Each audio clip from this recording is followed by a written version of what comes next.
ঢাকা বিশ্ববিদ্যালয়ে উপাচার্যের সাথে বৈঠকে বসেছেন ৭ কলেজের অধ্যক্ষরা। ক্যাম্পাসে এই মুহূর্তে আছেন সহকর্মী মাহমুদুল হাসান, আমরা যুক্ত হচ্ছি তার সঙ্গে। মাহমুদ, বৈঠক তো চলছে, বৈঠকের আলোচ্য বিষয় নিয়ে কিছু জানতে পেরেছেন কিনা জানাবেন।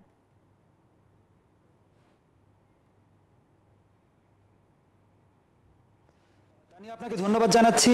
ঠিক এখন থেকে 10 মিনিট আগে কিন্তু যে ঢাকা বিশ্ববিদ্যালয়ের অধিভুক্ত যে 7 কলেজে রয়েছেন সেই 7 কলেজের অধ্যক্ষ সহ যারা রয়েছেন তারা কিন্তু ঢাকা বিশ্ববিদ্যালয়ের উপাচার্যের সঙ্গে একটি বৈঠকে বসেছেন এবং সেই বৈঠকটি এখনো চলছে।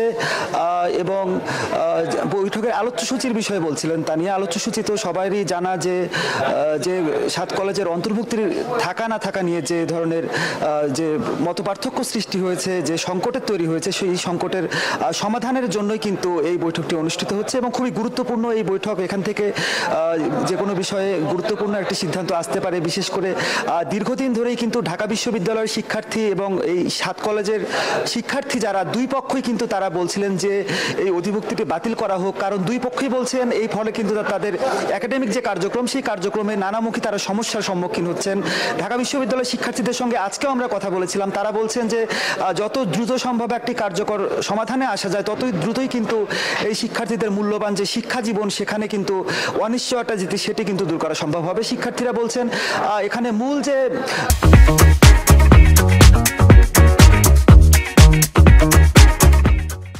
সংকটটি সৃষ্টি হয়েছে সেটি কিন্তু শিক্ষার্থীদের পক্ষ থেকে নয়। তারা বলছেন যে শিক্ষক যারা রয়েছেন ঢাকা বিশ্ববিদ্যালয়ে তারা এই 7 কলেজের অন্তর্ভুক্তির ফলে তারা নানাভাবে আর্থিকভাবে সুবিধা হয়, খাতা দেখা থেকে শুরু করে বিভিন্ন ধরনের তারা আর্থিকভাবে সুবিধা পাচ্ছেন এবং যে কারণেই কিন্তু শিক্ষক সমাজের একটি অংশ তারা এই 7 কলেজকে ছেড়ে দিতে চান না বলে কিন্তু শিক্ষার্থীরা বলছেন। তারা বলছেন যে তাদের যে ক্লাসের যে একাডেমিক কার্যক্রম সেখানে এরই মধ্যে নানা ধরনের ব্যাঘাত ঘটে, ঠিকমতো তাদের ফলাফলগুলো প্রকাশিত হয় না এবং যে গবেষণামূলক যে শিক্ষা কার্যক্রম থাকার কথা, শিক্ষকরা গবেষণা থেকে অনেক দূরে সরে গেছেন। একাডেমিক ক্লাস নেওয়ার ক্ষেত্রে অনেক ধরনের ব্যত্যয় ঘটছে।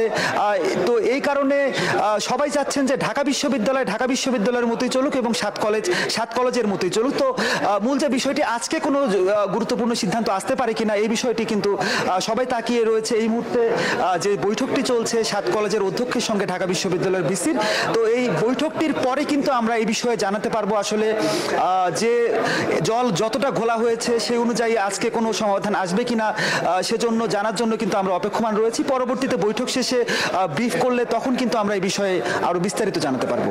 তানিয়া। মাহমুদ, আপনাকে ধন্যবাদ ঢাকা বিশ্ববিদ্যালয় ক্যাম্পাস থেকে সরাসরি যুক্ত থাকার জন্য।